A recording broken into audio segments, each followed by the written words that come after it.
بسم اللہ الرحمن الرحیم۔ السلام علیکم ناظرین، جب سے انسان اس دنیا میں آیا ہے وہ یہ بات اکثر سوچتا رہتا ہے کہ میں کون ہوں، کہاں سے آیا ہوں، میری ابتدا کیا ہے اور انتہا کیا ہے، آخر میری حقیقت کیا ہے اور میں اس دنیا میں کیوں بھیجا گیا ہوں۔ مجھے تخلیق کرنے والا خالق کوئی ہے تو وہ کون ہے، آخر جس نے مجھے بنایا اس کی کیا پہچان ہے اور میں اس تک کیسے پہنچ سکتا ہوں۔ انسان اکثر سوچتا ہے کہ کیا میں صرف پیدا ہونے، پیسہ کمانے، بچے پالنے اور ایک دن مرنے کے لیے اس دنیا میں بھیجا گیا ہوں، یا میری زندگی کا کوئی خاص مقصد بھی ہے جو مجھے تلاش کرنا ہے۔ یہ وہ سوالات ہیں جو انسان کے ذہن کو جھنجھوڑ کر رکھ دیتے ہیں، اور انہی سوالات کے جوابات کے لیے اللہ نے نبی، رسول، پیغمبر اور اولیاء کا ایک خاص سلسلہ اس دنیا میں بھیجا۔ ان انبیاء میں کچھ پر صحیفے اور کچھ پر کتاب نازل فرمائی، اور یہ سلسلہ فخر موجودات، وجہ وجود کائنات، نبی محترم حضرت محمد صلی اللہ علیہ وآلہ وسلم پر ختم ہو گیا۔ قرآن پاک کی سورہ اعراف میں ارواح سے لیے گئے ایک وعدے کا ذکر ہے۔ عالم لاہوت میں اللہ نے تمام ارواح سے پوچھا، کیا میں تمہارا رب نہیں ہوں؟ تو سب نے کہا، ہاں تو ہی ہمارا رب ہے۔ یہ وہ وعدہ قرار ہے جو اس دنیا میں آنے کے بعد شاید ہمیں یاد بھی نہیں ہے، اور یہ وعدہ عالم لاہوت میں لیا گیا تھا۔ عالم لاہوت وہ مقام ہے جو روح کا اصل گھر ہے۔ اللہ کے بنائے گئے 18,000 جہانوں میں سے یہ وہ جہان ہے جہاں روحیں کبھی رہا کرتی تھیں۔ اس عالم میں انسانی روحوں کے علاوہ تمام مخلوقات کا داخلہ ممنوع ہے۔ یہی وہ مقام ہے جہاں معراج کی رات جبریل علیہ السلام نے کہا کہ اگر میں اس مقام سے ایک قدم بھی آگے بڑھا تو جل جاؤں گا۔ اللہ سے جب تمام ارواح نے وعدہ کر لیا تو اس وعدے کو جانچنا انتہائی ضروری تھا کہ کون سی ارواح ہیں جو اس وعدے پر پورا اتریں گی اور کون سی ارواح اس وعدے سے پھر جائیں گی۔ اللہ نے روح کو مختلف عالمین سے گزارتے ہوئے عالم ناسوت میں اتارا۔ یہ وہ مقام ہے کہ جس میں ہم زندگی بسر کر رہے ہیں۔ ہر جہان میں روح کا ایک الگ لباس ہوتا ہے، اور اس جہان فانی میں روح کا جو لباس پہنایا گیا وہ بشری ہے، جسے ایک دن فنا ہو جانا ہے۔ ناظرین، ہم اکثر سنتے ہیں کہ انا للہ و انا الیہ راجعون۔ اس آیت کا مفہوم ہے کہ ہم اللہ کے لیے ہیں اور ہمیں اسی کی طرف لوٹ کر جانا ہے، یعنی کہ روح کو واپس اپنے خالق حقیقی طرف سفر کرنا ہے، عالم ناسوت سے دوبارہ واپسی کی اڑان بھرنی ہے اور مختلف عالمین سے گزرتے گزرتے عالم لاہوت تک پہنچنا ہے۔ یہی انسان کی اصل معراج ہے۔ اللہ تعالیٰ فرماتا ہے، میں انسان کا راز ہوں اور انسان میرا راز ہے۔ اسی مقام پر پہنچ کر انسان پر تمام راز آشکار ہو جاتے ہیں۔ حدیث قدسی میں اللہ فرماتا ہے، میں ایک چھپا ہوا خزانہ تھا، میں نے چاہا کہ پہچانا جاؤں اور میں نے اپنی پہچان کے لیے مخلوق کو خلق فرمایا۔ نبی محترم صلی اللہ علیہ وآلہ وسلم کا فرمان عالی شان ہے، جس نے خود کو پہچانا اس نے اپنے رب کو پہچانا۔ انسان کا اس دنیا میں آنے کا مقصد صرف اور صرف خالق حقیقی کی پہچان ہے۔ روح ہمیشہ سے اپنے خالق حقیقی کے دیدار کی طلبگار رہی ہے، اور جیسے ہم اپنے مادی جسم کو جانتے پہچانتے ہیں، اسی طرح اپنی روح کو جان لینا انتہائی ضروری ہے۔ اسی پہچان کو خود ہی عرفان نفس، معرفت الہی، عرفان ذات کا نام دیا گیا ہے۔ لیکن یہ سوال ہے کہ انسان کو اس مقام تک پہنچنے کے لیے آخر کرنا کیا ہے؟ وہ کون سا راستہ ہے جسے صراط مستقیم کہتے ہیں اور جس پر چلتے ہوئے انسان اپنے خالق حقیقی تک پہنچ جاتا ہے اور اس روح کی روشنیوں میں نہاتی ہوئی عالم لاہوت تک پہنچ جاتا ہے؟ اس ویڈیو میں آج بہت سارے رازوں سے پردہ اٹھائیں گے۔ ویڈیو آخر تک دیکھیے گا اور پسند آنے پر اپنی لائک کیجیے گا، شیئر کیجیے گا اور چینل کو سبسکرائب کیجیے گا۔ آپ کا ویڈیو کو لائک اور شیئر کرنا ہمارا حوصلہ بڑھاتا ہے۔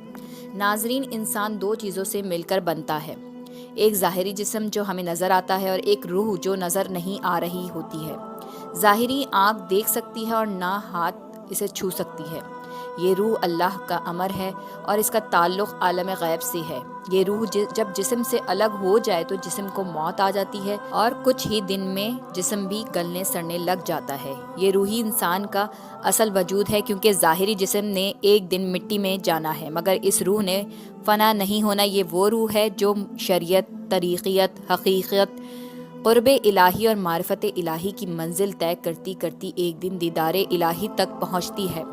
عبادات کا حکم بھی اسی کو ہے اور جزا سزا بھی اسی کے لیے ہے، کیونکہ الصد کے مقام پر اللہ سے وعدہ بھی اسی روح نے کیا تھا، اور اب اس وعدے کی پاسداری بھی اسی روح نے کرنی ہے، ورنہ فقط یہ جان لینا کہ یہ میرے ہاتھ ہیں، پاؤں ہیں، آنکھیں ہیں، کان ہے، زبان ہے، یہ خود کی پہچان نہیں ہے۔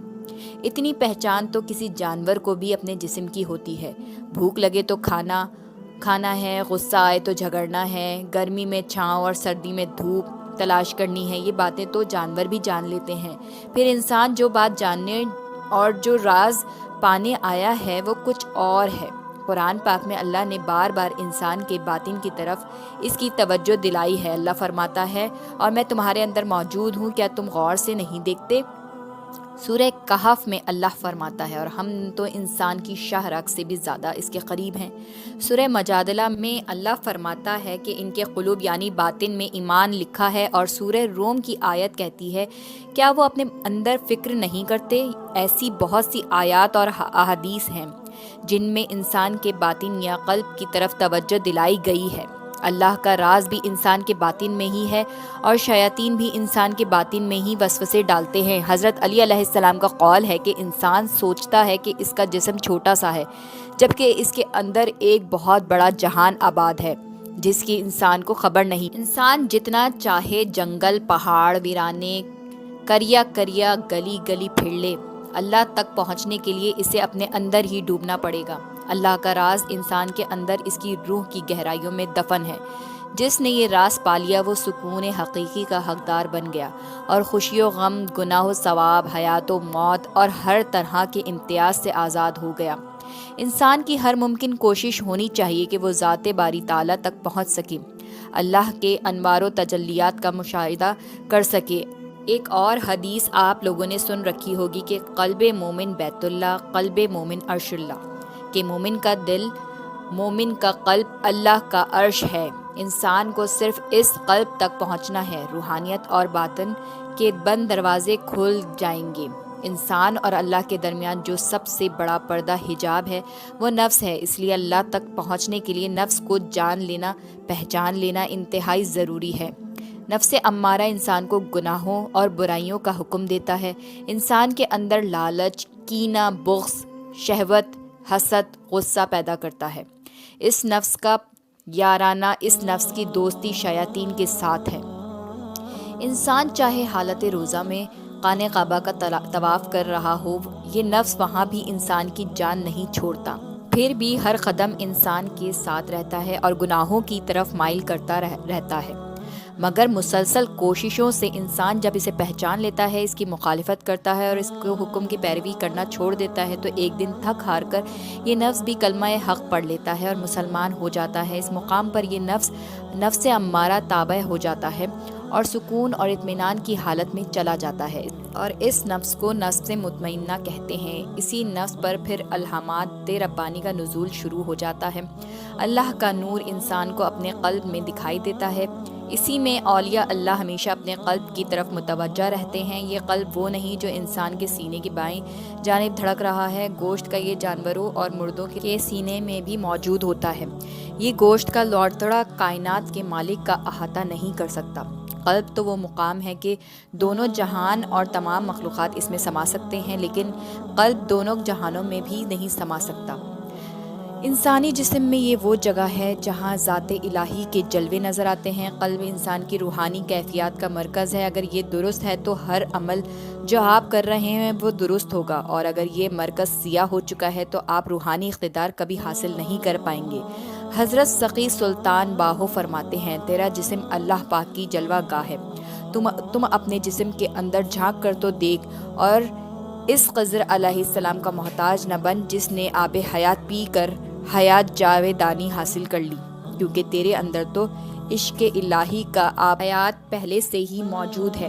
اپنے اندر عشق کا چراغ روشن کر، شاید تجھے کھوئی ہوئی امانت مل جائے جو تیرے دل کے اندر ازل سے پوشیدہ ہے۔ ناظرین، معرفت الہی کی سب سے پہلی مشق یہ ہے کہ اپنے قلب کا سنگ اتارنا ہے۔ انسان کے دل میں لالچ، کینہ، حسد، بغض، غیبت، یہ سب وہ زنگ ہیں جس سے دل کو پاک کرنا ہے، اور یہ زنگ دور ہو جائے گا تو اللہ تعالیٰ کا نور میگنیٹ کی طرح دل سے جڑنا شروع ہو جائے گا۔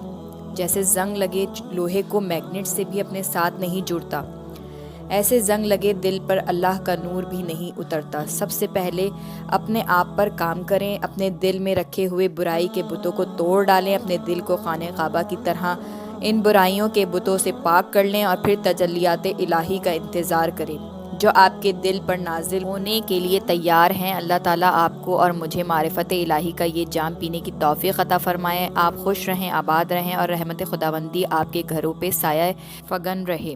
اللہ حافظ۔